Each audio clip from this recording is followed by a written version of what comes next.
नमस्कार.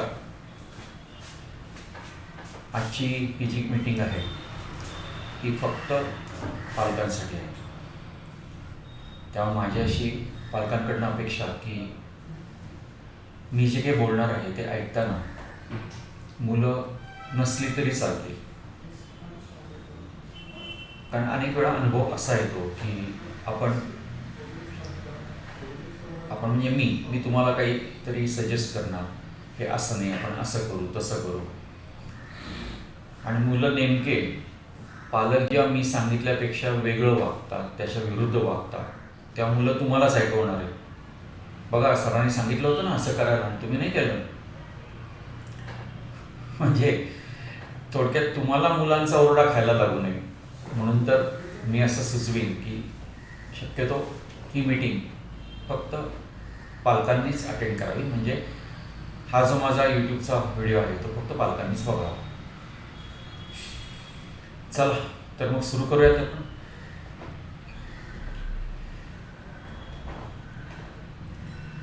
एक लक्षात घ्या की मला पूर्ण कल्पना आहे की माझा हा व्हिडिओ ऐकणारे सगळेच पालक हे उच्च शिक्षित आहेत, कुठेतरी मोठ्या पदावर काम करतात, काहीतरी अर्निंग खूप चांगलं करतात, समाजामध्ये त्यांना रिस्पेक्ट आहे, मान सन्मान सगळं सगळं आहे. म्हणजे एक व्यक्ती म्हणून तुम्ही सक्सेसफुल आहात. पण एक व्यक्ती म्हणून सक्सेसफुल असणं आणि एक पालक म्हणून सक्सेसफुल होणं, या दोन्हीमध्ये फरक आहे. त्यामुळं प्रत्येक पालकांनी, आईवडिलांनी, दोघांनीही असा विचार करायला पाहिजे की पालकत्व हे जरी नैसर्गिक असलं, निसर्गाने दिलेलं असलं तरी सुद्धा त्याच्यासाठी लागणाऱ्या सर्व गोष्टी, म्हणजे यशस्वी पालकत्वासाठी लागणाऱ्या सर्व गोष्टी ह्या आपल्याला नव्याने शिकायला लागतात. नो डाऊट काही गोष्टी आपल्या आईवडिलांकडनं आपल्यावरती जे काही संस्कार झालेले आहेत त्याच्यातून काही गोष्टी येतात, हे मला मान्य आहे.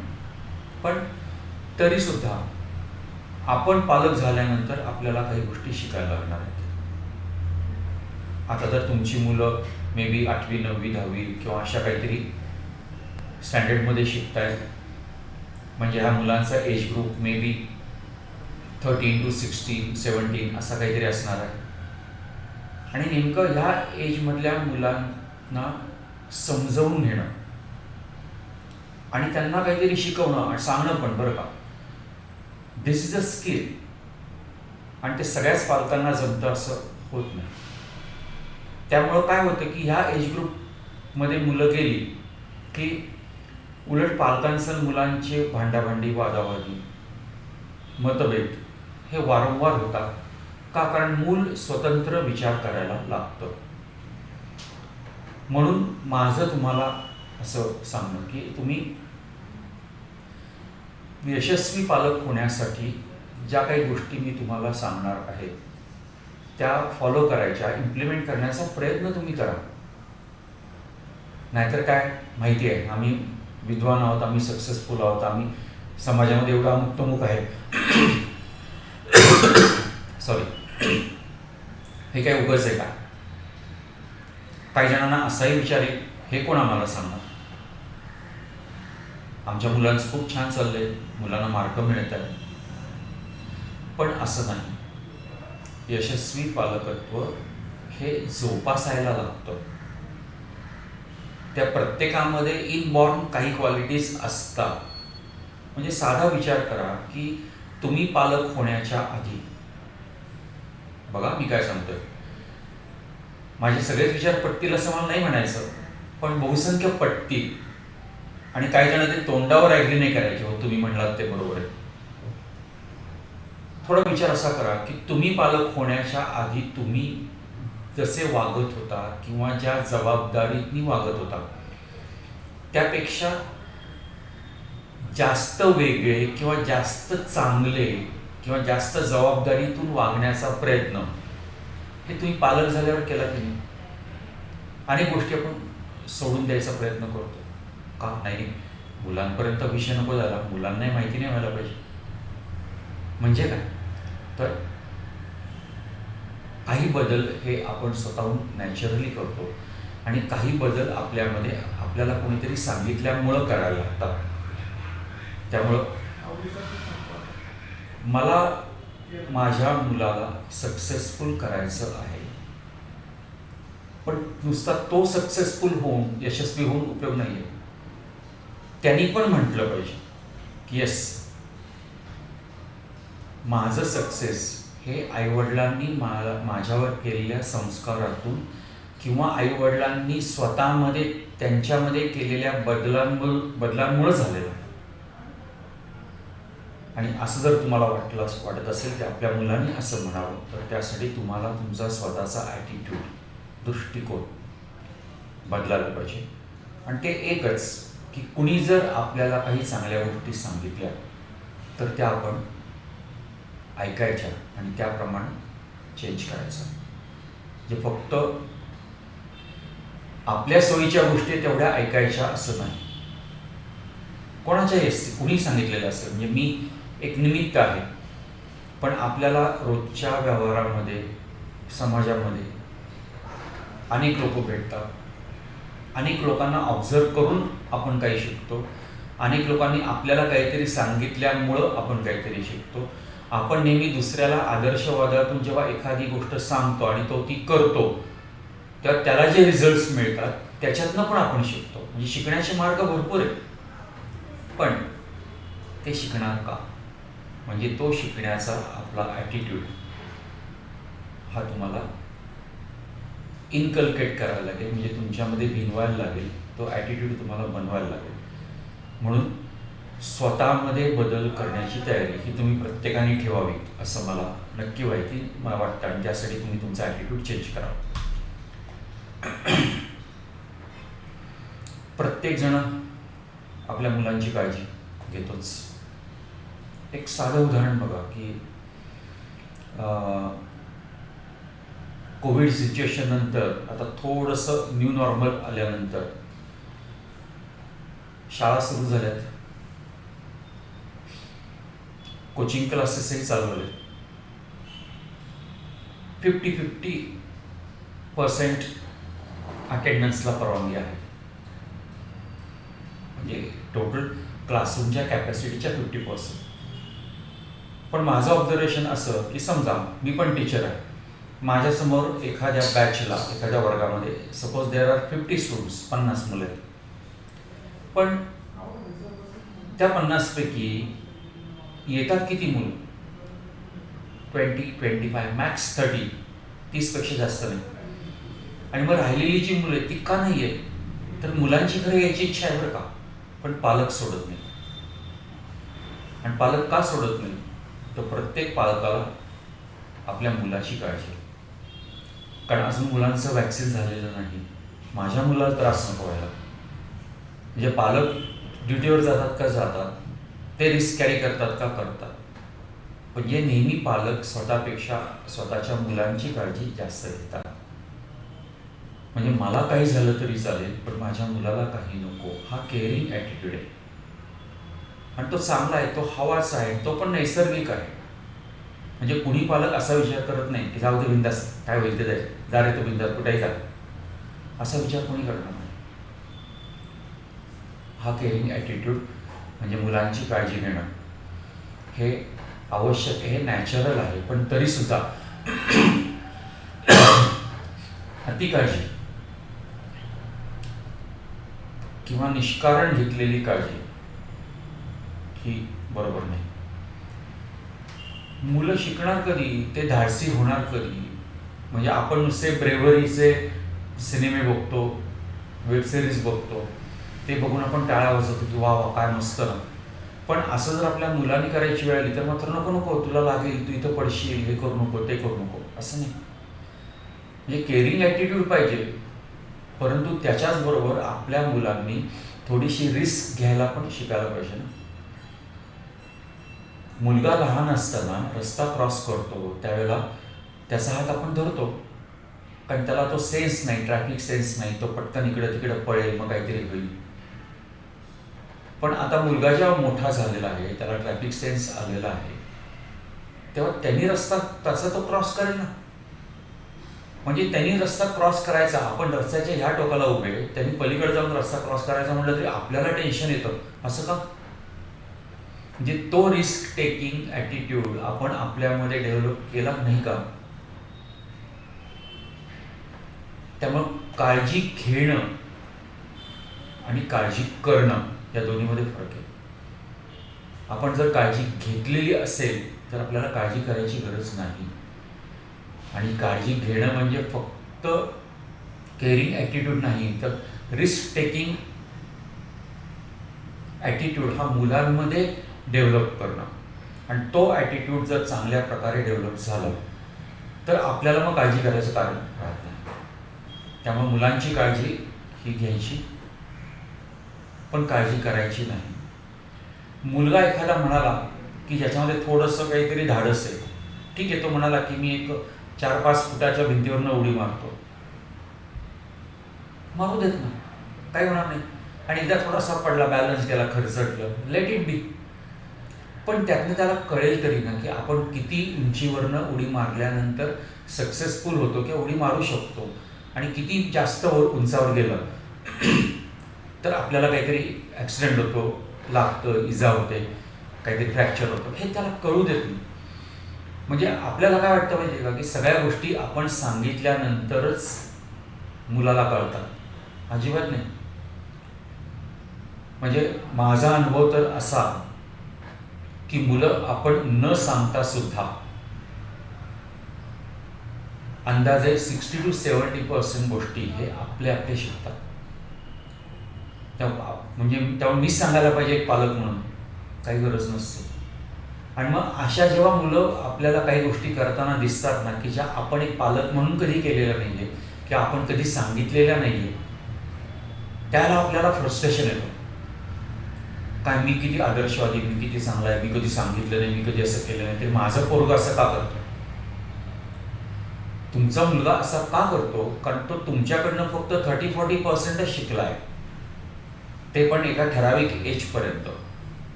पण त्याच्यानंतर जास्तीत जास्त गोष्टी आहेत ना तो बाहेरच्या जगाकडनं शिकतो, स्वतःच्या अनुभवातनं शिकतो.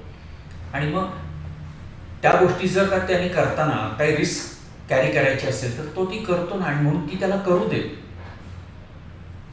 प्रत्येक गोष्टी आपण सांगितल्यावरच त्यांनी करायला पाहिजे, ही जी अपेक्षा आपण ठेवतो ना ती अपेक्षा खरंच चुकीची आहे.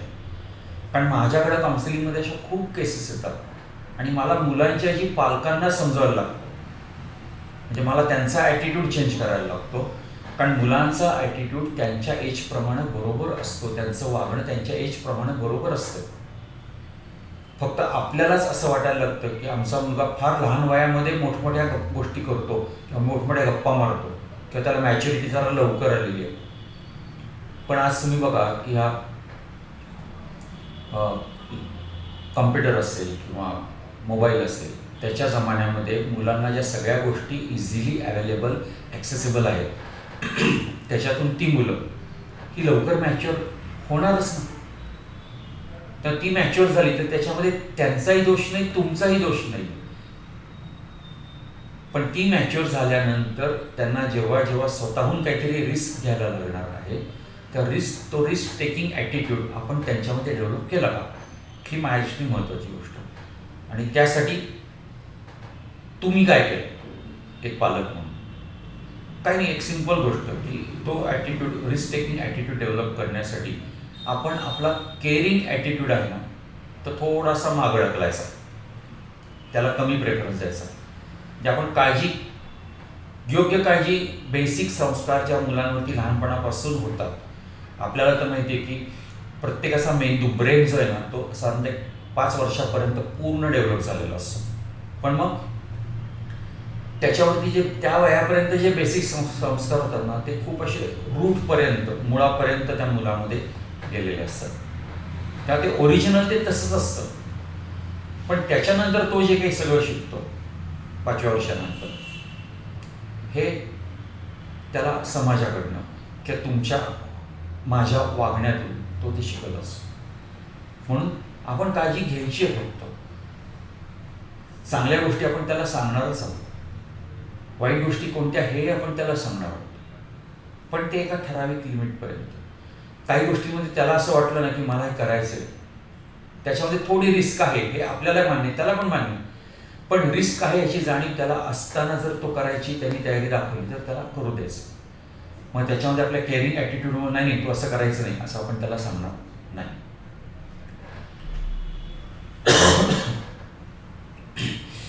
आता मुलांचं कॅरेक्टर बिल्डिंग, जे त्यांचं चारित्र्य कॅरेक्टर, हे खरं तर मगाशी म्हटलं ना की 5व्या वर्षापर्यंत आपला ब्रेन तयार होतो,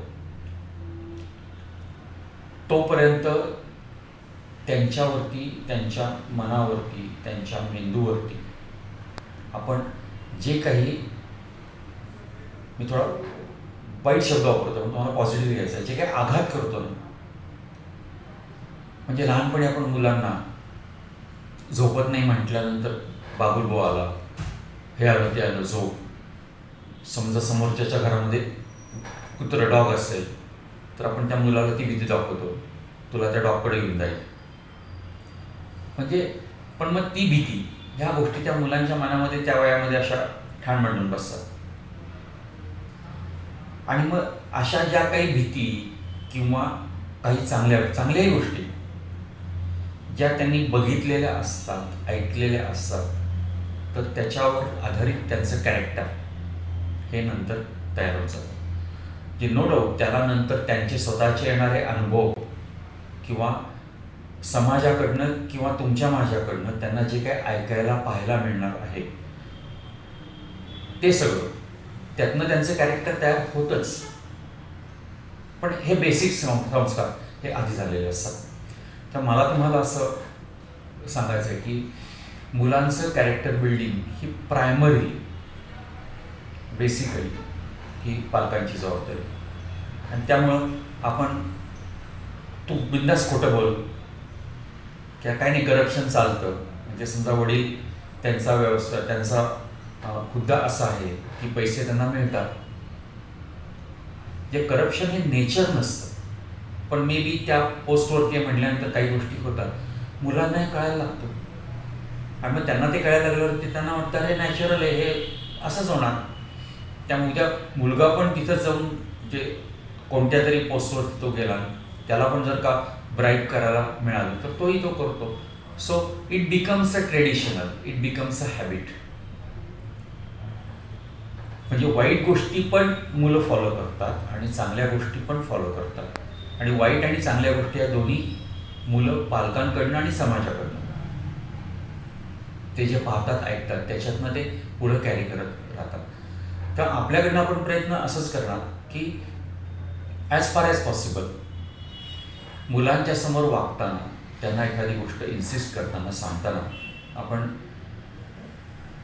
सगळं पॉझिटिव्ह ॲटिट्यूड ठेवून सगळं चांगलं त्यांना जर का सांगितलं, म्हणजे एखादी गोष्ट करायची नाही हे आरडाओरडा न करता पण गोडीतनं जर का सांगितलं ना, तर अनुभव असा की मुलं ऐकतात. पण एखाद्या पालकांचा स्वभावच असा असतो की ते साधं बोलतच नाही, म्हणजे काही असायचं, काही सांगायचं, पटकन अंगावर यायचं. पण मग असं मुलं ते ऐकणार नाही. पण ते अंगावर येणं हे लहान वयामध्ये मुलाला घाबरवण्यासाठी ते सफिशियंट असतं. कारण मुलगा घाबरतो आणि एखादी गोष्ट करतो, पण जसं एज वाढतं तसं वडिलांच्या ओरडण्याला किंवा आईच्या कटकटीला मुलं ही इतकी यूज टू होऊन जातात की त्यांना त्याचे काही वाटत नाही. आणि मग जर आईवडील एखादी गोष्ट करू नको म्हटले तर मग ते मुद्दामून करणार. का? आता तुम्ही सांगितलं ना नाही करायचं, आता करून दाखवतच की नाही बाबा, हा ॲटिट्यूड त्या मुलांमध्ये डेव्हलप होत जातो. त्यासाठी आपण मुलांचं कॅरेक्टर बिल्डिंग करताना त्यांच्यासमोर समाजाने कसं वागायचं आपण नाही सांगू शकणार, पण त्यांच्यासमोर आपण कसं वागायचं, आपण काय बोलायचं नाही हे जर आपण ठरवू शकतो. मग ते वागताना बोलताना आपण जर पॉझिटिव्ह ॲटिट्यूड ठेवला पॉझिटिव्ह ॲटिट्यूड म्हणजे काय की सगळं सकारात्मक, सगळं चांगलं चांगलंच बोलायचा प्रयत्न करायचा. याचा अर्थ आपण कधी चिडायचं नाही, रागवायचं नाही, असं काही नाही. Everything should be natural. म्हणजे चिडणं हे पण नॅचरल वाटायला पाहिजे. त्यामुळे जर का एखादी गोष्ट मुलाकडनं चुकली आणि आपण पटकन चिडून काही रिॲक्शन दिली तर मुलाला कळलं पाहिजे की माझं चुकलंय म्हणून ते चिडलेत बरं का. म्हणजे चिडणं हा त्यांचा स्वभाव आहे म्हणून ते नाही चिडलेले. फरक आहे दोन्हीमध्ये. मी परत रिपीट करतो.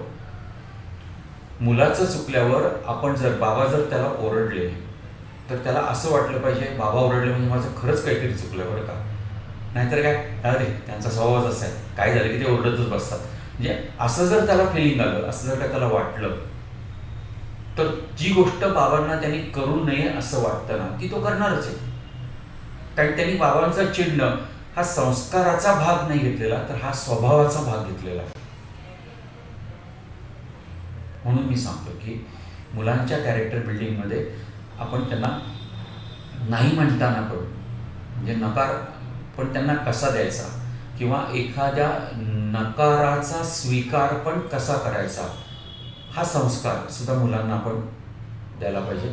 आणि त्यातनं त्यांचं खरं कॅरेक्टर आहे ना ते कॅरेक्टर बिल्ड होत असतं. डिसिप्लिन, शिस्त मुलांमध्ये असलीच पाहिजे असं सगळेच पालक म्हणतात. पण असं जेव्हा आपण मुलांच्या बाबतीमध्ये मत एक्सप्रेस करतो तेव्हा आपण स्वतः किती इनडिसिप्लिन असतो.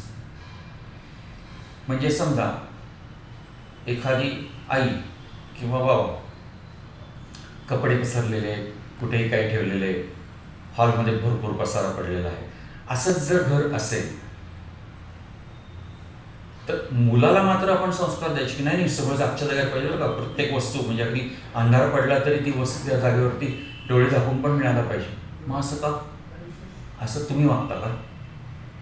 म्हणजे शिस्त ही सगळ्यांना आवडते पण ती दुसऱ्याच्या बाबतीमध्ये. ज्यांना स्वतःच्या बाबतीमध्ये शिस्त आवडते ना त्यांनीच दुसऱ्याला सांगावं की तू कसं वागायचं किंवा तू काय करायचं. म्हणून डिसिप्लिन कोणत्याही बाबतीतली असेल, म्हणजे मी कपडे आवरावरी हे म्हटलंय, पण सकाळी उठणं असेल, रात्रीचं झोपणं असेल, म्हणजे रात्री जर का 12-1 पर्यंत पालक मे बी तो मोबाईलवरती ते मूवीज बघत असतील, नेटफ्लिक्सवरती असतील तर ते मुलाला दिसतंय की कुठे लवकर झोपतात. पण मुलाला मात्र जर का तुम्ही सांगायला लागलं की नाही तू लवकर झोप बरं का, लवकर झोपलं, लवकर उठलं, पहाटे उठलं की अभ्यास चांगला होतो, लक्षात राहतो, तो कशाला ऐकेल. म्हणजे तुम्ही तुमच्या लहानपणी मे बी तुमच्या वडिलांच्या आईवडिलांच्या सांगण्यामुळे तुम्ही रात्री लवकर झोपलेले असाल, तुम्ही पहाटे लवकर उठलेले असाल आणि त्यामुळे तुम्हाला काहीतरी अकॅडमी किंवा इतर सगळ्या प्रकारचं सक्सेस मिळालं. पण तुम्हाला आता तुमच्या मुलांनी जर का असं करावं असं वाटत असेल तर तुम्ही स्वतः लवकर झोपता का लवकर उठता का हा विचार तुम्ही करा ना. त्यामुळं शिस्त ही गोष्ट अशी आहे ना की ज्याची सुरुवात स्वतःपासून होते. ही फक्त दुसऱ्याला सांगून किंवा आरडाओरडा करून, चिडचिड, वादावादी, भांडणं, मारामाऱ्या करून आपण शिस्त नाही लावू शकत. आणि मग अशी जी शिस्त आपण लावायचा प्रयत्न करतो त्याचे नेमके उलटे परिणाम रिझल्ट्स आपल्याला मिळतात. आणि मग आपल्याला वाटायला लागतं की पोरगं मोठं झालं ते आता काय माझं आईचं बापाचं ऐकत नाही किंवा त्याला शिंग फुटले वगैरे असं आपण जे काय म्हणतो. पण ते ह्याच्यातच ना, म्हणजे स्वतःमध्ये बदल, मगाचाच पॉईंट परत की स्वतःमध्ये पालक म्हणून तुम्ही तुमच्यामध्ये बदल करायला किती तयार आहात. आणि तो बदल करायला तुम्ही जर तयार असाल तरच तुम्ही मुलांकडनं तो बदल एक्सपेक्ट करा. आणि त्यासाठी ते बदल तुमच्यामध्ये येण्यासाठी तुम्हाला स्वतःला डिसिप्लिन व्हायला पाहिजे. शिस्तशीर, वक्तशीर वगैरे सगळे गुण तुमच्यामध्ये पाहिजे तरच तुम्ही मुलांना ते सांगू शकणार, अदरवाईज नाही.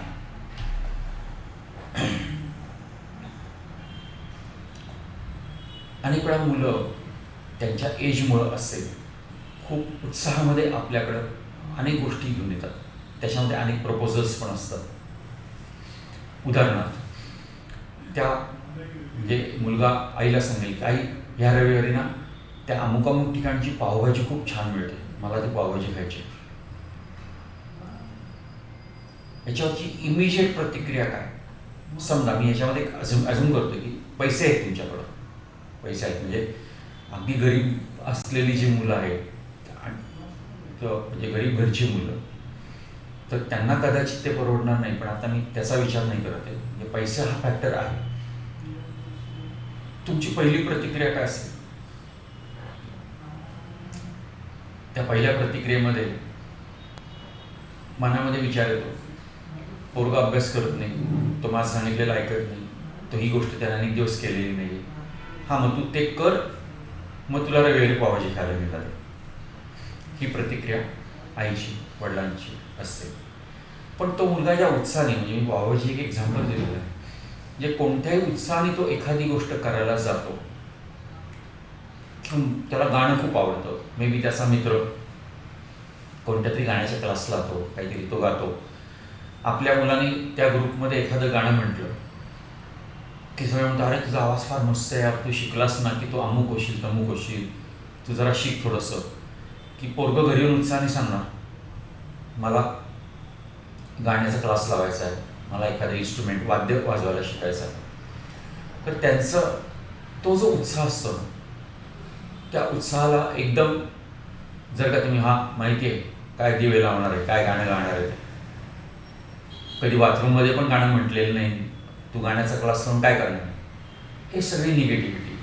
ही निगेटिव्हिटी नको. म्हणजे मे बी त्या मुलाचा तो पावभाजी खाण्याचा उत्साह असेल, गाण्याचा क्लास लावण्याचा उत्साह असेल, हा टेम्पररी पण असेल. पण तो टेम्पररीपणा त्याच्याकडनं येऊ देत ना, तुमच्याकडनं कशाला? तुम्ही कशाला त्याला नाही म्हणता? आणि नाहीतरी काय लगेच आईला लगेच तो पकडून लगेच कोणत्या तरी गाण्याच्या क्लासला घेऊन जाणार आहे आणि तिथं लगेच फी 1000 रुपये भरायची, असं काही नसतं. प्रत्येक गोष्टीला काहीतरी वेळ हा असतोच ना. हां, मग त्याच्यावरती आई जर का माणसं म्हणणार, बरं ठीक आहे, वा वा किती छान, तुला गाणं शिकायचं आहे, मला पण वाटतच होतं बरं का तुझा आवाज चांगला आहे म्हणून, तर शिकूयात. थांब, मी जरा माझ्या मैत्रिणीला विचारते, तिच्याकडं तिच्या मुलांनी पण असाच कोणता एक चांगला क्लास लावलेला आहे, तर तुला छान कुठे शिकायला मिळेल त्याची जरा मी चौकशी करते, मग आपण तो क्लास लावू किंवा मग तुला एखादं वाद्य घेऊ वगैरे. म्हणजे इथं काय झालं की त्याचा जो उत्साह आहे ना, त्या उत्साहामध्ये तुम्ही पार्टिसिपेट केलं. नाहीतर हा काय दिवे लावणार असं म्हणून तुम्ही त्याला तुमच्या मनातली निगेटिव्हिटी त्याच्यापर्यंत पोहोचवली नाही.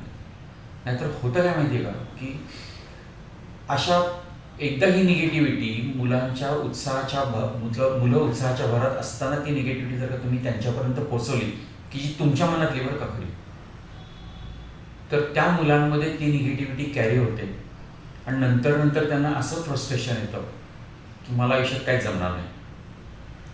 म्हणजे त्यांना एखादी गोष्ट कुणी करायला सांगितली, मग ती तुम्ही सांगितलेली असेल, त्यांच्या फ्रेंड्सनी असेल, समाजामधल्या कोणी सांगितलेली असेल, त्यांना एखादी गोष्ट करायला सांगितली म्हणजे ती व्यक्ती किती पॉझिटिव्ह बोलेल, बरं अरे तू किती छान हे करतो, तू ते करतो, तुला हे जमेल, तू मस्त आहे, तू हे कर. पण पहिलं त्यांना काय, घरामधनं जी कायमची निगेटिव्हिटी त्यांच्यापर्यंत गेलेली आहे ना, त्यातनं त्यांना असंच वाटेल की नाही काय आपल्याला काय जमणाऱ्यातलं नाही आहे. म्हणजे पहिलं जमणार नाही हाच थॉट जर त्यांच्या मनामध्ये आला तर ते किती उत्साहाने करतील. म्हणून मुलांची कोणतीही अशी प्रपोजल्स, ते काहीही करायचं म्हटले की जी गोष्ट वेगळी असेल, त्यांनी कालपर्यंत ती केलेली नाही आणि त्याच्यात थोडी रिस्क आहे, हे पण मान्य.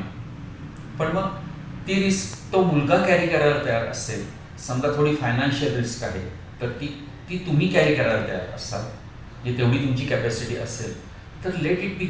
त्याच्या उत्साहावरती आपण विरजण नाही घालायचं, त्याला आपण तू नको करू नाही म्हणायचं. फक्त ते करताना तू काय काळजी घे हे जर पॉझिटिव्हली मुलाला सांगितलं तर मग मुलं ती काळजी घेऊन ती गोष्ट करतात आणि ते केल्यानंतर ते सगळ्याच गोष्टींमध्ये सक्सेसफुल होतील असं नाही. पण तुम्ही त्यांच्या उत्साहामध्ये पार्टिसिपेट केल्यानंतर जर ती मुलं अनसक्सेसफुल झाली, म्हणजे यशस्वी झाली नाही, तर त्या निकालाचा दोष त्यांच्याकडे असतो. पण तुम्ही सुरुवातीला त्यांच्या उत्साहामध्ये पार्टिसिपेट केलं नाही, तो करू नको, तुला काय जमणार आहे, ये तेरे बस की बात नाही आहे वगैरे असं जर का आपण त्यांना सांगत बसलो, तर मात्र ती मुलं जर त्यांना ते जमलं नाही, केलं नाही ना, तर त्याचं खापर ते आपल्या डोक्यावरती मारतात. म्हणून थोडीशी रिस्क घेऊन का होईना हां, फक्त म्हणजे की जीवाची रिस्क असेल तर आपण नाही पार्टिसिपेट करणं, पण थोडी रिस्क आणि ज्याच्यामध्ये फायनान्शियल पार्ट असेल आणि त्या मुलांचं लाईफ म्हणून आपण किंवा त्याला थोडंसं उडी मारून खर्चटणार असेल, थोडं लागणार असेल तर तेवढी रिस्क कॅरी करायला हरकत नाही. पण अशी रिस्क कॅरी करून आपल्याला त्यांच्या उत्साहामध्ये जर पार्टिसिपेट करता आलं तर ते आपण नक्की करावं. सुरुवातीलाच निगेटिव्हिटी त्यांच्यामध्ये पसरून द्यायची नाही. अभ्यासामध्ये पण मुलांच्या सरप्राईज एलिमेंट हा आणायला पाहिजे.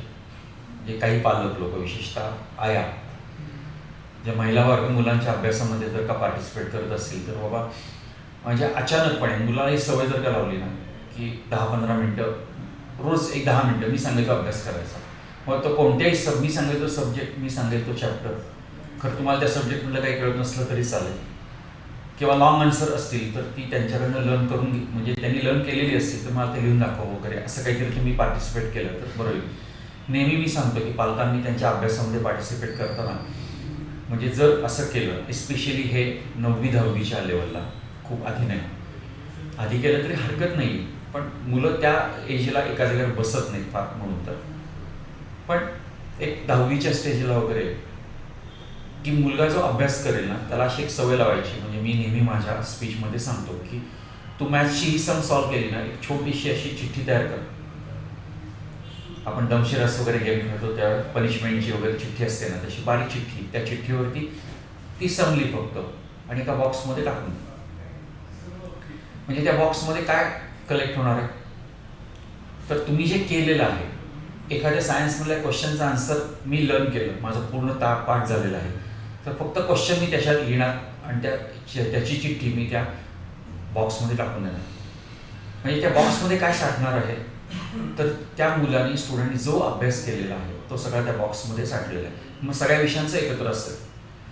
मग काही नाही, मी आईला सांगतो की तुम्हाला वाटतं ना मुलाचा अभ्यास घ्यावा, थोडं त्याच्या अभ्यासामध्ये पार्टिसिपेट करावं, तर तुम्ही त्या मुला रोज रात्री झोपायच्या आधी 10 मिनिटं त्या बॉक्समधनं 2 चिठ्ठ्या काढायच्या.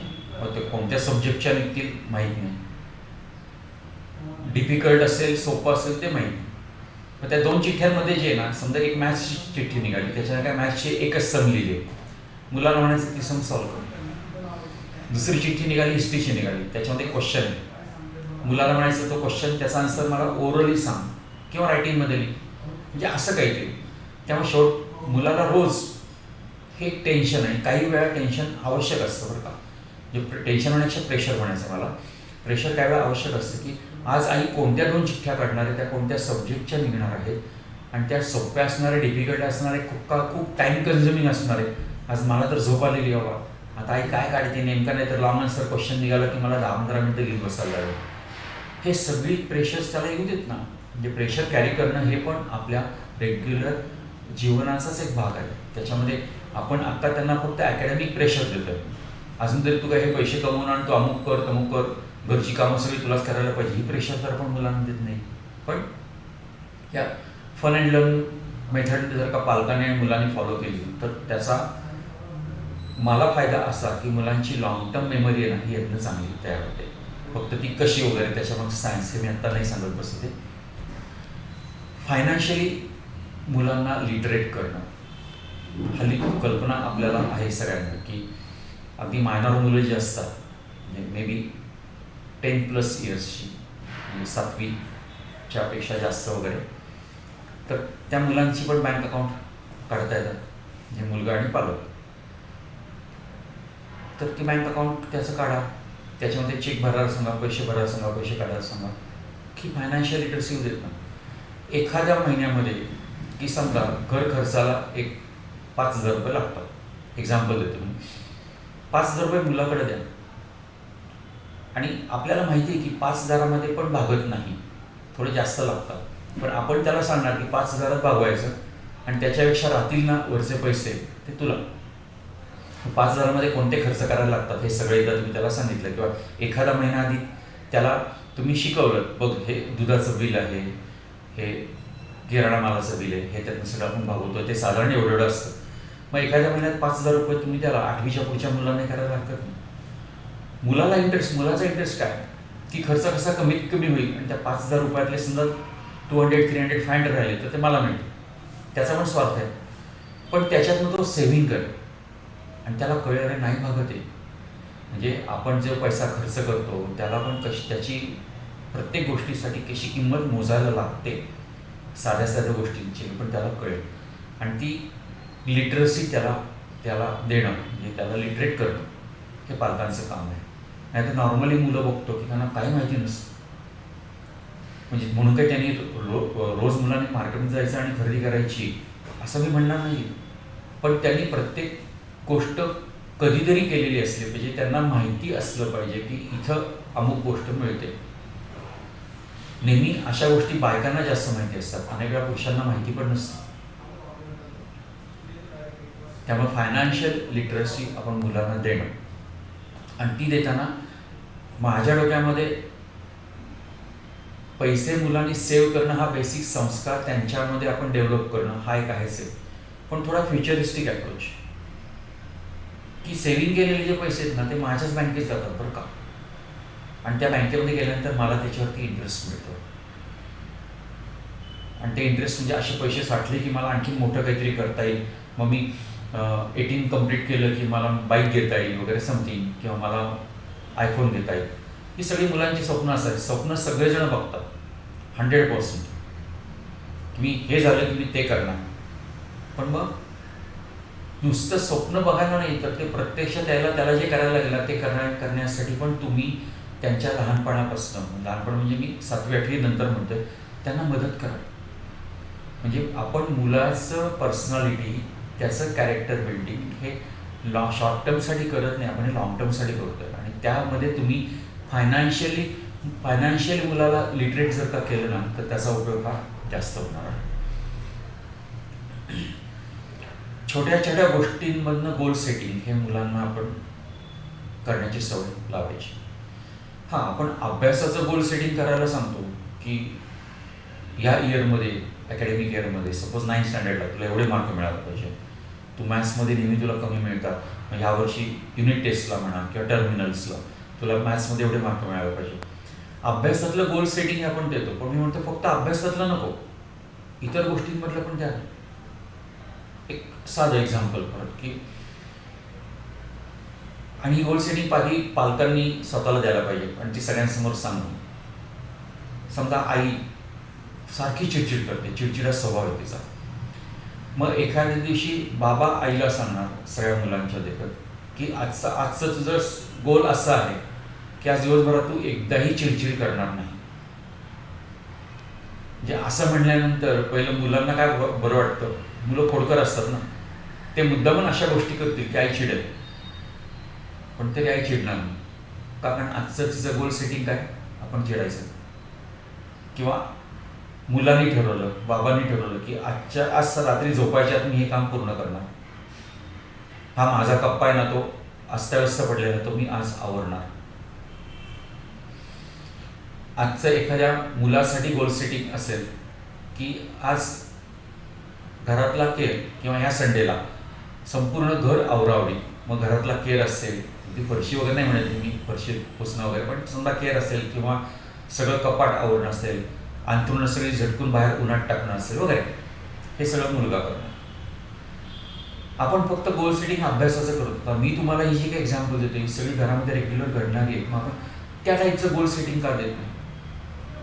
म्हणजे आपण आत्ता मी जी एक्झाम्पल देतोय त्या टाईपचे गोल्स सेटिंग आपण मुलांच्या बाबतीत किंवा स्वतःच्या बाबतीमध्ये पण सगळ्या घरात डिक्लेअर करून जर आपण ते ॲक्सेप्ट केलं आणि ते आपण करून दाखवलं ना, तर आपण नकळत मुलांवरती हा संस्कार करतो की येस, मी जे ठरवतो ते मी करून दाखवतो. मुलांनी पण केलं तरी येस. मग एखादी गोष्ट मुलाला सांगितली, आपण त्याला गोल सेटिंग दिलेलं, त्यांनी केलं तर, आणि त्याला तुम्ही कॅडबरी दिली किंवा त्याला काहीतरी छोटी गोष्ट आवडती ती त्याला आणली, त्यातनं मुलांना अशा अनेक गोष्टी अनेक वेळा करण्याचा उत्साह मिळतो. फक्त हे असं नाही की बाबा हां तू हे कर, आज तुझा कप्पावर, आज तू जाणं करणं जबाबदारी तुझी, आणि तू जर काही केलंस तर मी तुला अमुक देईन. नो ब्राईब नको येतो. म्हणजे हे करणं आपलं कामच आहे हे त्यांना पटवून देणं आणि त्याप्रमाणे बाबा आज तू करून दाखव बरं का मला. काय होतं की त्या गोल सेटिंगमुळे पॉझिटिव्हिटी ही मुलांमध्ये वाढते की येस मी ठरवलं ते मी करून दाखवलं आणि मग ते गोल सेटिंग आपोआप अभ्यासाकडे येतं. आपण नेहमी गोल सेटिंग हे फक्त अभ्यासापुरतं अकॅडमिक सक्सेसपुरतं करतो असं करू नका. ते त्यांच्या इतर डे टू डे रेग्युलर बोलण्या वागण्यामध्ये पण ते यायला पाहिजे. त्यामुळे स्वभावामध्ये पण मुलांच्या आपल्यासुद्धा बदल हा मोठ्या प्रमाणामध्ये घडतो. आपण हे नुसतं म्हणतो की हार्डवर्कला पर्याय नाही, हार्डवर्क करायलाच पाहिजे. आई वडील सुद्धा ऑफिसमध्ये जास्त वेळ थांबतात, ओव्हरटाईम करायला लागतो, काम पूर्ण होत नाही. मुलांनाही आपण सांगतो की तू कष्ट कर, त्याशिवाय काय पर्याय नाही. पण हे नुसतं सांगणं आणि प्रत्यक्षात करणं फरक पडतो ना. म्हणजे मुलांनी जर हार्डवर्क करायला पाहिजे असेल, परत हार्डवर्क म्हणजे तुम्ही अभ्यासाशी त्याचं कोरिलेशन लावणार असाल तर मी फक्त त्या बाबतीत लावणार नाही. कारण आता माझा रोल एका काउन्सिलरचा, माझ्यासमोर येणाऱ्या ज्या केसेस असतात त्या अभ्यासाच्या जास्त असतात, कारण बेसिकली मी टीचर असल्यामुळे मान्य आहे. परंतु इतर वागण्यातल्या पण केसेस माझ्याकडे असतात. पण हार्डवर्क फक्त अभ्यासापुरतं मर्यादित न ठेवता इतर गोष्टींवरती सुद्धा मुलांनी वर्क करणं, काम करणं त्याच्याशी रिलेटेड, यासाठी त्यांना कायम प्रोत्साहन हे आपण द्यायला पाहिजे. प्रामाणिकपणा, ऑनेस्टी सगळ्यांमध्ये पाहिजे. आपण म्हणतो पालक हे म्हणतात मी खूप प्रामाणिक आहे, मी खूप अमुक आहे तमुक आहे, पण मुलं आपल्यालाच फॉलो करत असतात हे लक्षात ठेवा. आता लँडलाईन राहिलेली नाहीत कोणाकडं, पण मोबाईल समजा आपल्याला एखादा फोन अवॉइड करायचा आहे, ठीक आहे, नंबर ब्लॉक करू शकतो आपण, पण तरी तो नंबर घेतल्यानंतर तो फोन आल्यानंतर आपण आईला सांगणार, बायकोला सांगणार की हे तो फोन घे आणि त्यांना सांग की नाही आहे घरी, ते फोन ऑफिसला गेले तर त्यांचा फोन घरी आला. अशी अनेक उदाहरणं असतात. पण मग ह्याच्यामध्ये आपण मुलांना सोयीनी खोटं बोलायचं ही एक सवय लावतो. म्हणजे एकीकडे मुलाला सांगायचं नेहमी खरं बोलायचं, प्रामाणिक राहायचं, प्रत्येक गोष्ट हार्डवर्कनी करायची, प्रामाणिकपणे करायची, कष्टाला कमी नाही पडलं पाहिजे वगैरे, हे सगळं आपण सांगतो आणि आपलं वागणं नेमकं त्याच्या विरुद्ध असतं. असं नाही व्हायला पाहिजे. आणि हे सगळं आपण जेव्हा, म्हणजे आता मी हार्डवर्क आणि ऑनेस्टीबद्दल बोलतोय, पण हे करताना अगदी सिरियसली कोणतं तरी एखादं प्रवचन किंवा संतांचे विचार वगैरे असं कोणाला तरी आपण सांगितल्यासारखं जर मुलांना सांगितलं ना तर पोर नाही ऐकत. म्हणजे हे थोडं स्किल आहे, पण ते पालकांना म्हणजे आयदर आईला किंवा वडिलांना कोणाला तरी ते जमायला पाहिजे की त्याच्यामध्ये पण ह्युमर पाहिजे. म्हणजे विनोद बुद्धीनी किंवा विनोदी अंगाने एखादी गोष्ट, म्हणजे एखादा जोक हा स्वतःवरती करायचा, पण तो जोक अशा पद्धतीने करायचा की काय राव ठरवलं पण काय ते जमलंच नाही मला, काय मी तर एक नंबरचा आळशी माणूस आहे, काय मला काय जमत नाही. तरी बघा म्हणजे मुलाला उद्देशून तुम्हाला म्हणत होता की तुम्हाला जमणार नाही, पण मला वाटलं मला जमेल. म्हणजे इथं थोडक्यात आपण एखादी गोष्ट आपल्यावरती घेतोय, आपण कुठंतरी कमी पडलोय हे विनोदी अंगाने सांगतोय, आणि त्याच वेळेला मी तिथं कमी पडल्यामुळे मला तोटा काय झाला, माझं काय नुकसान झालं हे आपण सांगतोय. म्हणजे मुलांवर त्या नॅचरल संस्कार की जर ही गोष्ट केली नाही तर त्याचे असे वाईट परिणाम होतात आणि त्यामुळं नुकसान भोगायला लागतं. त्यामुळं पण हे विनोदी अंगाने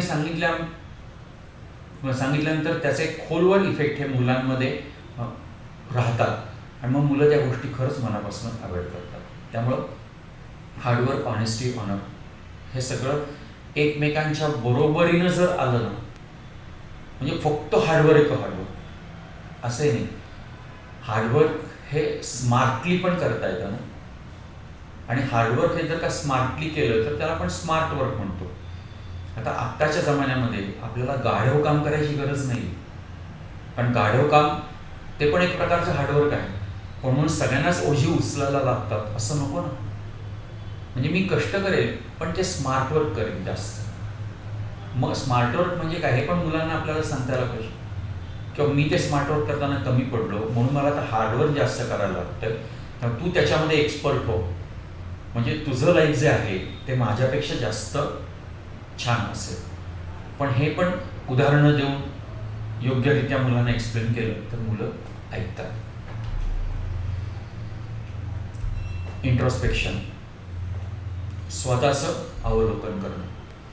आपण नेहमी असं म्हणतो बघा की सिंह पण जंगलातनं जाताना मधून मधून मागं वळून बघतो. तो मागं वळून का बघतो? मागणं कुणी येत आहे का ते बघण्यासाठी? ते तर असेलच, पण मी काही मागं सोडलेलं नाहीये ना, किंवा माझं काही बघायचं राहिलेलं नाहीये ना, हे पाहण्यासाठी, हे निश्चित करण्यासाठी पण तो मागं वळून बघतो. म्हणजे आपण फ्युचरिस्टिक तर सगळे आहोतच, फ्युचरचा आपण विचार करतोच, पण फ्युचर हा शेवटी घडतो कशातून? आपल्या पास्टमधनं. आणि त्या पास्टवरनं आपण आता प्रेझेंटमध्ये काय वागणार आहोत त्यावरनं फ्युचर घडणार आहे ना. पण मग त्यासाठी आपण आत्तापर्यंत केलेल्या चांगल्या गोष्टी किंवा आत्तापर्यंत केलेल्या वाईट गोष्टी याचं अवलोकन करणं, त्याच्यातनं आपण स्वतः काही शिकलोय का, आणि आपल्या झालेल्या चुकांमधनं आपण जे काही शिकलोय हे जर का मुलांना आपण फ्रँकली सांगितलं ना, काय यार मी पहिली नोकरी केली तेव्हा माझ्याकडनं ही चूक झाली, किंवा शिकताना मी असं केलं, मला त्याच्याऐवजी हे शिकायला मिळालं असतं किती चांगलं झालं असतं, किंवा मी माझ्या आईवडिलांशी असं वागलो, असं मी नव्हतं वागायला पाहिजे. ठीक आहे, मला हे उशिरा कळतं आहे, पण ते आज तरी मला ते खूप रिअलाईज होत आहे. म्हणजे असं हे जर का आपण आत्तापर्यंत केलेल्या चांगल्या गोष्टी पण आणि चुका पण, वाईट गोष्टी पण, हे जर का फ्रँकली मुलांशी शेअर करू शकलो ना, तर मुलं आपल्याला ऑब्झर्व करत असतात आणि नेहमी कळायला लागण्याच्या वयापर्यंत प्रत्येक मुलांचे, म्हणजे मुलगा मुलगी कुणी असेल, प्रत्येक मुलांचे हिरो आणि हिरोईन त्यांचे आईवडीलच असतात. आणि हिरो चुका करतोच ना, हिरोईन चुका करतेच, पण मग कारण त्या चुका ते सिनेमामध्ये बघत असतात. म्हणजे त्यामुळे हिरो हिरोईन ही कन्सेप्ट त्यांच्या डोक्यामध्ये अगदी चुका नाहीच अशी नसते. पण आपण जर आपल्या चुका त्यांच्याशी शेअर केल्या की आपल्याला सक्सेस मिळताना आपण काय काय स्ट्रगल केला, काय हार्डवर्क केलं, हे जर त्यांच्याशी शेअर केलं, मी कोणत्या चांगल्या गोष्टी कोणाकडनं शिकलो हे जर आपण त्यांच्याशी शेअर केलं, तर हे जे शेअरिंग असतं ना, म्हणजे हे आपल्यासाठी इंट्रॉस्पेक्शन असतं, पण त्यांच्यासाठी मात्र त्या मुलांचं कॅरेक्टर बिल्डिंग असतं, आणि त्याचपेक्षा त्या मुलांची पर्सनॅलिटी डेव्हलपमेंट असते. आणि म्हणून आपण इंट्रॉस्पेक्शन करतो का एक पेरेंट म्हणून? हो, करतो. जेव्हा आपण एकटे असतो, कोणाशी बोलत नाही, काही नाही, तेव्हा आपण मनामध्ये खूप विचार करतो की हे असं कसं झालं, असं नव्हतं व्हायला पाहिजे, माझं काय चुकलं, हे कशामुळे झालं वगैरे, हे असं सगळं. पण हे एकटं असताना स्वतःच्या मनामध्ये चाललेले विचार म्हणजे इंट्रॉस्पेक्शन का? तर माझ्या दृष्टीने फक्त नाही. नो डाऊट ते तुमच्या स्वतःसाठी ते आवश्यक आहे, पण आजचा आपला हा व्हिडिओ पालकत्वाचा आहे. पण पालक म्हणून तुम्ही घडताना तुम्ही जे इंट्रॉस्पेक्शन करताय, तर ते इंट्रॉस्पेक्शनचं शेअरिंग हे तुमच्या मुलांबरोबर होणं. आणि सगळ्याच गोष्टींचं व्हायला पाहिजे असं नाही, पण तुम्हाला जे वाटतं ना की माझ्या प्लस मायनस किंवा चांगल्या गोष्टी आहेत, मी कसा शिकलो अमुक तमुक, हे सगळं मुलांना माहिती असायला पाहिजे. पण फक्त एक लक्षात ठेवा की आमच्या लहानपणी छोट्या खोलीत अभ्यास केला, दिव्याच्या खाली अभ्यास केला, आत्तासारखे कोचिंग क्लासेस नव्हते, आम्हाला सगळं करायला लागायचं. हे तुमचं एकदा दोनदा सांगून झालं ना की पोरं नंतर बोर होतात. जे प्रत्येक वेळेस आपलं ते सुधार की मी कसा घडलो, मी किती कष्टातनं वर आलो, हे जर का सारखं तुम्ही मुलांना सांगत बसले तर मुलांना त्यात इंटरेस्ट राहत नाही. म्हणून कोणती गोष्ट फार वेळा नका सांगू. आणि तुमच्याकडं खरं तर दरवेळेला नवीन सांगण्यासारखं खूप काही असतं, पण आपण खूप काही लपवतो म्हणजे सांगत नाही म्हणून, बरं का, म्हणजे सांगत नाही म्हणून मी लपवतो असं शब्द वापरते, पण आपण खूप काही लपवतो ना, त्यामुळं आपल्याकडे सांगण्यासारखं कमी राहतं. त्यामुळे घरामध्ये आम्ही अनेक असं बघतो की नवरा बायको, एक किंवा दोन मुलं, पण घरामध्ये खूप शांतता. बोलका स्वभाव जर कोणाचा नसेल तर खूप शांतता का? कारण कोणाकडेही कोणाशीही बोलण्यासाठी काहीच नाही. प्रत्येकजण आपल्या विचारामध्ये, म्हणजे इंट्रॉस्पेक्शन चालू आहे. नाही, इंट्रॉस्पेक्शन हे शेअरिंग फॉर्ममध्ये जर चालू केलं ना तर त्याचे परिणाम हे उलट जास्त चांगले होतात. आणि हा शेवटचा पॉईंट आहे माझा की Joy quotient of A family. Joy quotient आपण IQ माहिती आहे, इंटेलिजन्स क्वोशंट, EQ माहिती आहे, इमोशनल क्वोशंट, तसा जॉय क्वोशंट आहे. म्हणजे परिस्थिती कशीही जरी असली, समजा माझ्याकडे 4 पैसे कमी असतील तरी मी किती समाधानी आणि माझ्याबरोबर माझं कुटुंब किती समाधानी. आज आपण खूप गरिबीमध्ये राहणारे लोक बघतो बघा, एकदम हॅपी, एकदम मस्त असतात ते. खरं त्यांच्याकडे घरामध्ये 4 गोष्टी नसतील, 2 वेळेचं खायला वेळेला पण मिळत नसेल, पण त्यांचा जॉय क्वोशंट आहे ना तो खूप उच्च असतो. आणि तो जॉय क्वोशंट जर का चांगला असेल तर त्याचा मुख्य परिणाम हा आपल्या मनावर होतो. आपण नेहमी हॅपी, चांगल्या मूडमध्ये वगैरे असे राहतो. आणि हेल्थवरती होतो, कारण आपण हॅपी राहिल्यामुळं अनेक डिसीज, आजार आहेत ना ते आपल्यापासून लांब पळतात. परत मी तुम्हाला गरीब लोकांचं उदाहरण देईन, अगदी झोपडपट्टीमध्ये राहणाऱ्या लोकांचं. त्यांच्याकडे ते फार आजारी पडत नाहीत बघा. खरं ते किती स्लम एरियामध्ये राहणार असतील किंवा बेसिक फॅसिलिटीज घरात नाही असं असेल, पण तरी ते फार आजारी पडत नाही का, कारण त्यांच्यामध्ये इम्युनिटी जास्त असते. आणि ती इम्युनिटी कशातून येते तर त्यांचा जॉय क्वोशंट आहे ना तो त्यांचा जास्त चांगला असतो.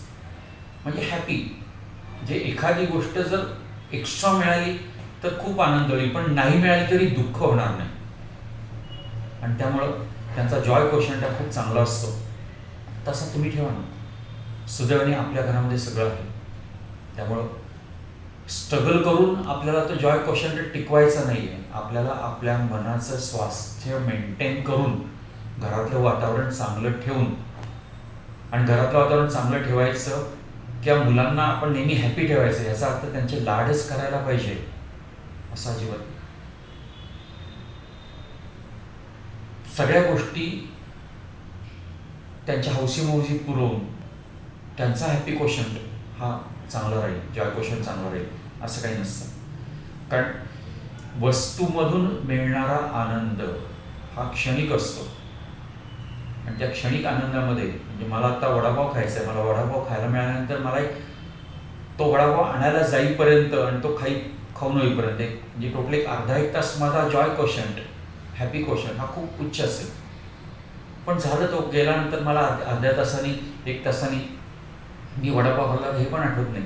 आणि परत जर का मी माझ्या दुःखामध्ये बुडणार असेल तर तो वडापाव खाऊन आनंद काय मिळाला.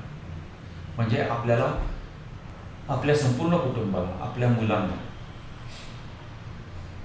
असा जॉय, आनंद हा कशातनं मिळतो. अशा गोष्टी वारंवार करणं आणि नंतर ही सवय लागायला पाहिजे की प्रत्येकाने प्रत्येकाला जपायचं, प्रत्येकाने प्रत्येकाचं मन, आनंद, स्वास्थ्य हे सगळं जपायचं. आणि मग ते जपताना त्याला ज्यातनं आनंद मिळेल ना, म्हणजे ते आपण एखाद्याचा आनंद जपल्यानंतर आपल्याला जो आनंद मिळेल, असे म्हणून सगळेजण आपण हॅपी राहू, आनंदी राहू. म्हणून स्वतःपेक्षा सुद्धा दुसऱ्याचा आनंद कशामध्ये आहे आणि तो टेम्पररी आहे का लॉंग लास्टिंग आहे याचा विचार हा प्रत्येक पालकांनी करायला पाहिजे. आणि तो जर का केला आणि तुम्हाला जर असे पॉईंट्स मिळाले प्रत्येकाला की येस, माझ्या बायकोचा आनंद या गोष्टीमध्ये आहे, माझ्या मुलाचा आनंद ह्याच्यामध्ये आहे, माझ्या मुलीला अमुक अमुक आवडतं, की ज्याच्यासाठी खूप पैसे लागतात असं नाही.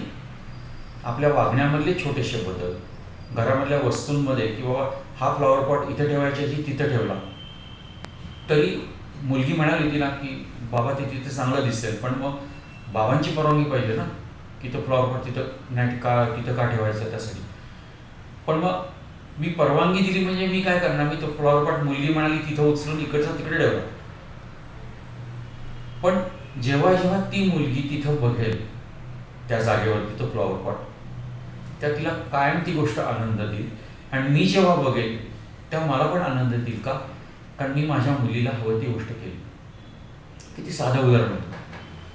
म्हणजे अशा पद्धतीने आपला आणि प्रत्येकाचा जॉय क्वोशंट हा अतिशय चांगला राहावा यासाठीचा प्रयत्न हे प्रत्येकाने करायचा आहे. आता हे मेन 10 पॉईंट्स, 10 कमांडमेंट्स, पालकत्वाची 10 बेसिक सूत्र. आता थोडंसं अभ्यासाबद्दल, पण ते मी गाईमध्ये घेते. झोपून मुलं अभ्यास करत नाही ना, ते बघा.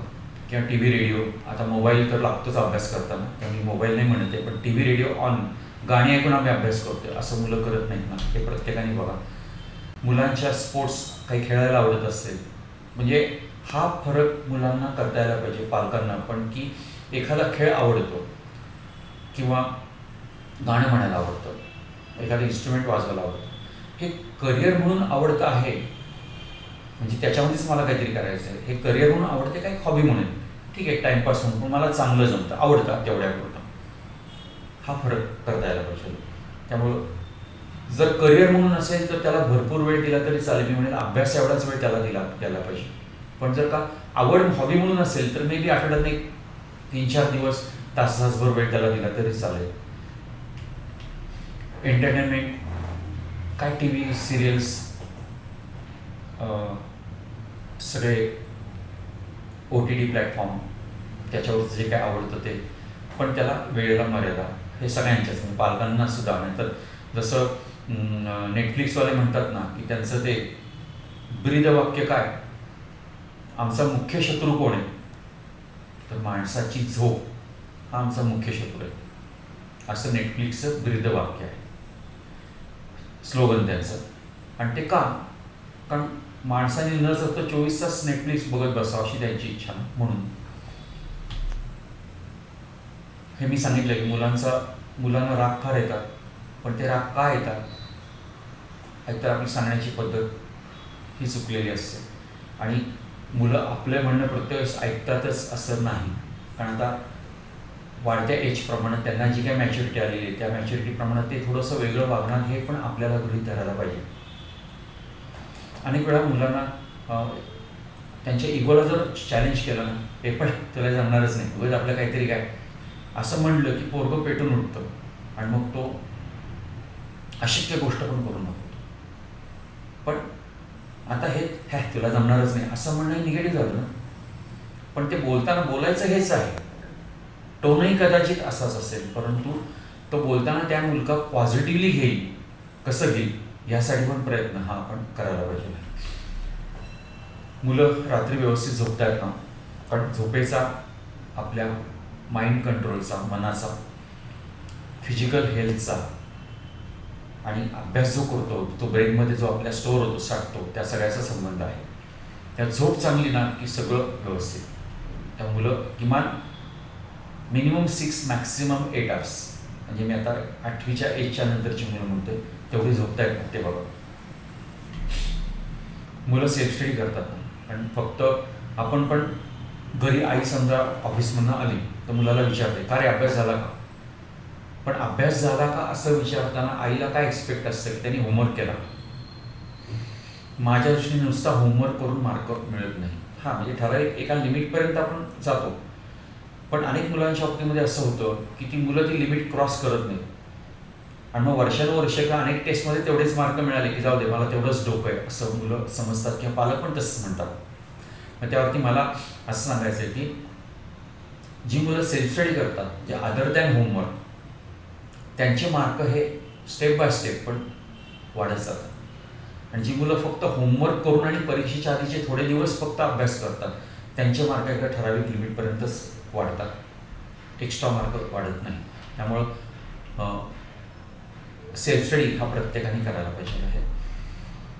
मुलांना किंवा पालकांना आपल्यासुद्धा वेळ पुरत नाही, जे अनेक गोष्टी करायच्या असतात पण वेळ पुरत नाही. का? कारण आपण नको त्या गोष्टींवरती वेळ जास्त वाया घालवलेला असतो. मी प्रत्येकाला म्हणजे एखाद्या लिस्टिंग करा ना, 24 तासामध्ये तुम्ही एक 8 दिवस समजा लिस्टिंग करा की आज सकाळी उठल्यापासून ते रात्री झोपायला बेडवरती जाईपर्यंत मी काय काय केलं, म्हणजे कशामध्ये माझा किती वेळ गेला. आणि मग त्यात तुम्हाला असं दिसेल की अनेक गोष्टीमध्ये आपण अनावश्यक वेळ घालवलेला आहे. मग त्या गोष्टी कमी करा.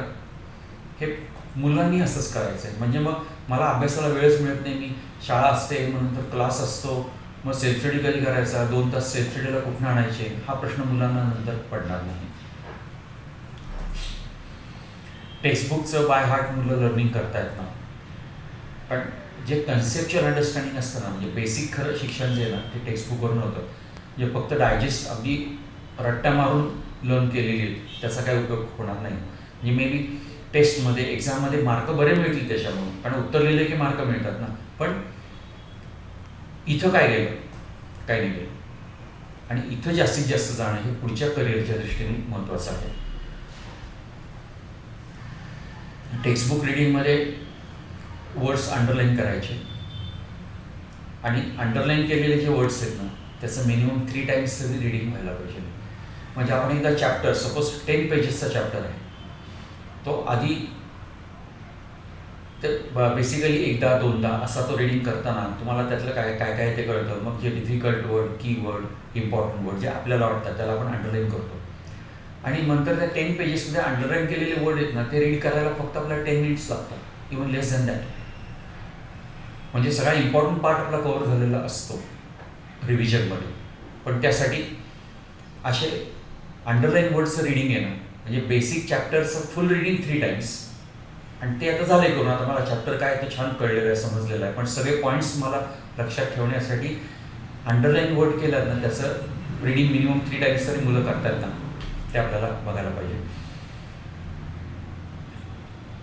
सम्स किंवा फिजिक्समधल्या न्यूमरिकल्स असतील तर ते मुलं डिटेलमध्ये सॉल्व करतात ना.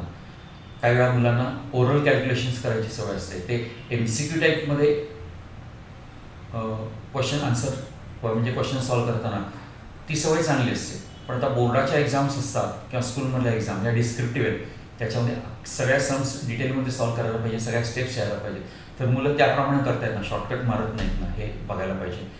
किंवा सायन्समधले डेफिनेशन्स, रूल्स, लॉज हे बाय हार्ट लर्न केलेले ना, अगदी वर्ड टू वर्ड मुलांची तयार आहेत ना. किंवा डेट्स किंवा इव्हेंट्स त्याच्या ते मुलांचं परत बाय हार्ट लर्न झालेलं आहे ना. कधीतरी आपण मुद्दामून एखादा हिस्ट्रीचा चॅप्टर घेतला, भले आपल्या वेळेला तर होता आपल्या 8, 9, 10मध्ये, पण आपल्या आता काय आपल्याला आठवत नाही. पण तरी त्याच्यातलं मधलं काहीतरी मुलांना विचारलं तर मुलांना ते अचानकपणे विचारल्यानंतर चांगलं लक्षात राहतं.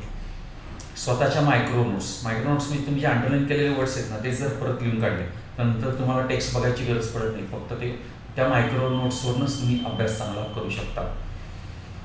चुका कुठं होतात त्या सेपरेट पॉईंट आउट करायच्या, सेपरेट प्रत्येकाने लिहून ठेवायच्या आहेत. सेल्फ स्टडी म्हटलं मी तुम्हाला की तो करायला पाहिजे आहे, कारण सेल्फ स्टडीमुळे आपला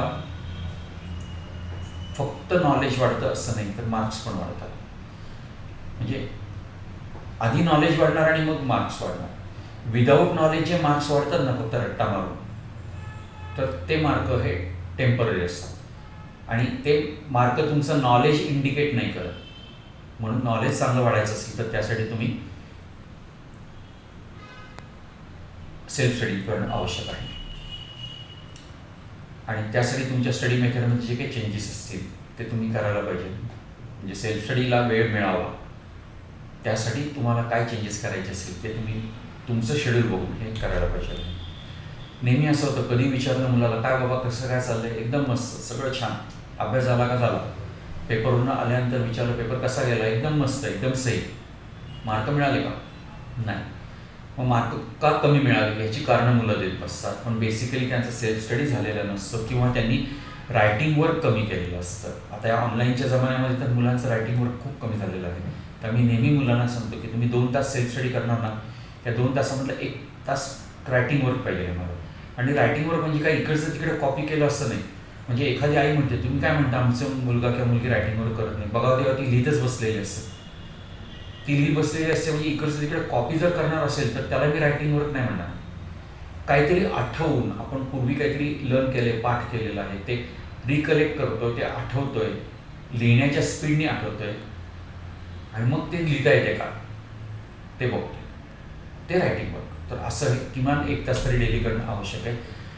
रायटिंग वर्कमुळं हँडरायटिंग इम्प्रूव्ह होतं, स्पीड वाढतो आणि सिली मिस्टेक्स कमी होतात, सगळे पॉईंट्स व्यवस्थित रिकलेक्ट होतात. रायटिंग वर्कमुळं एखादा पॉईंट आलाच नाही म्हणजे लॉस ऑफ मेमरी किंवा कंटेंट किंवा मी एक्झाममध्ये ब्लँक झालो, मुलं म्हणतात बघ की आदल्या दिवशी एकदम लर्न केलं, छान लर्न केलं होतं पण मला एक्झाममध्ये काहीच आलं नाही म्हणजे मी ब्लँक झालो.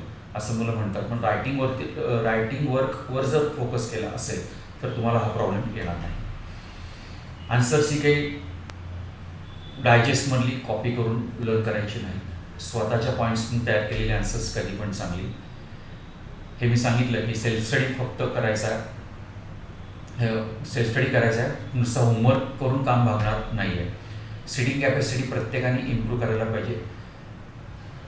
म्हणजे सगळ्या पालकांचा आरोप असतात की पोरगं एका जागेवर बसत नाही. 10 मिनटं, अर्धा मिनटं, 10 मिनटं, 20 मिनटं, अर्धा तास झाला काहीतरी कारण काढणार आणि उठणार. पण ही सिटिंग कॅपॅसिटी मिनिमम आणि मॅक्सिमम 2 तासापर्यंत तरी तुम्हाला स्ट्रेच करता यायला पाहिजे. या अभ्यासाला बसल्यानंतर एका जागेवरनं किमान 2 तास तरी उठलं नाही पाहिजे. मला माहिती की बोर्डाचे पेपर 3 तासाचे असतात, पण तरी एकदा 2 तासाची सवय तुम्ही डेव्हलप केलीत ना तर ते बोर्डाच्या त्या एक्झामच्या टेन्शनमध्ये आपल्याला फिजिकली आणि फ्रॉम ब्रेन पॉईंट ऑफ व्ह्यूनी आपण आणखीन ॲडिशनल 1 तास स्ट्रेच करू शकतो. पण तेवढी तरी सिटिंग कॅपॅसिटी 2 तासाची यायला पाहिजे. सारखं कन्सल्ट कोणाला करू नका. पालकांना, विशेषतः आईला सवय असते की एखादा हुशार मुलगा, मग तू अभ्यास कसा करतो, तू कोणता क्लास लाव, तू कोणती बुक्स वापरतो, तुझ्या नोट्स काढायची पद्धत काय, किंवा कुणीतरी गोड बोलणारं, चांगलं बोलणारं असं दिसलं की त्याला आईसारखं विचारणं की माझा मुलगा असाच करतो, मग त्यांनी कसं वागायला पाहिजे, त्यांनी काय करायला पाहिजे वगैरे. एवढं सारखं करायची गरज नाही. मुलं त्यांच्या अनुभवातनं शिकत असतात. आपल्याला खरं तर फक्त फिनिशिंग टच द्यायचं असतं, ते योग्य आहे किंवा अयोग्य आहे. आणि ते योग्य किंवा अयोग्य हे पण चांगल्या भाषेत, चांगल्या शब्दात सांगितलं तर आपल्याला मुलं रिझल्ट्स देतात. पालकांचं ॲक्च्युअल अभ्यासामध्ये मिनिमम पार्टिसिपेशन पाहिजे. म्हणजे अगदी शेजारी आई बसून राहील मगच पोरगा अभ्यास करते असं नको. 7वी 8वीपर्यंत असं असतं. बऱ्याच केसेसमध्ये 10वीपर्यंत पण असं असतं. मला माहिती आहे की मुलगा पण म्हणतो की आई शेजारी तू असेल ना तर मला कम्फर्टेबल वाटतं, माझं लक्ष लागतं. पण ती सवय हळूहळू तरी तुम्ही कमी करा. कारण पुढं मुलगा जेव्हा उच्च काहीतरी शिकणार आहे पुढं जाऊन, तर तेव्हा प्रत्येक वेळेस आईला त्याच्या वेळाप्रमाणे शेजारी बसायला जमेलच याची गॅरंटी नाही. मुलांच्या या हॅबिट्स, त्याच्यामधले चेंजेस हे प्रत्येकाने ऑब्झर्व करायचे. मित्रांमध्ये पण बदल सारखे होत असतात. खूप वेळा असं होतं की आपला मुलगा 8वीतला आहे, 9वीतला आहे, पण त्याचे जे मित्र आहेत, की जे खास मित्र आहेत त्यांच्यावर तो जास्त वेळ असतो, ते मे बी इंजिनिअरिंगचे, त्याच्यापेक्षा थोडे वयाने मोठे. मुलींच्या बाबतीमध्ये पण असं होतं. म्हणजे असे जे काही चेंजेस आहेत ना, तर हे जरा ऑब्झर्व आपल्याला करायला पाहिजे. आता मोबाईलच्या आणि कॉम्प्युटरच्या रिसर्चबद्दल काही बोलता येणारच नाही, कारण सध्या अभ्यास सगळ्या त्याच्यावरूनच चाललेला आहे. पण तरी त्याचा वापर फक्त अभ्यासासाठीच होतो आहे ना हे बघायचं.